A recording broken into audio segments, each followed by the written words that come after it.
اسرائیل کی مسجد اقصی کے نیچے کھدائی، اسلامی آثار قدیمہ تباہ کرنے کی کوشش۔ فلسطینی اتھارٹی نے کہا ہے کہ اسرائیل مسجد اقصی کے صحن کے نیچے غیر قانونی کھدائی کر کے اسلامی آثار قدیمہ تباہ کر رہا ہے۔ فلسطینی اتھارٹی نے بتایا کہ یہ آثار قدیمہ مسجد اقصی کے مقام پر مسلمانوں کے جائز حق کے ناقابل تردید ثبوت ہیں۔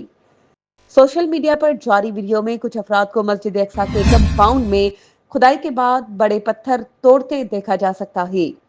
فلسطینی اتھارٹی نے اسرائیلی کارروائی بین الاقوامی قوانین و معاہدوں کی کھلی خلاف ورزی قرار دیتے ہوئے وضاحت کی کہ اسرائیل کا مقصد اسلامی شناخت ختم کر کے مستقبل میں مسجد اقصی کی جگہ یہودی عبادت گاہ بنانا ہے۔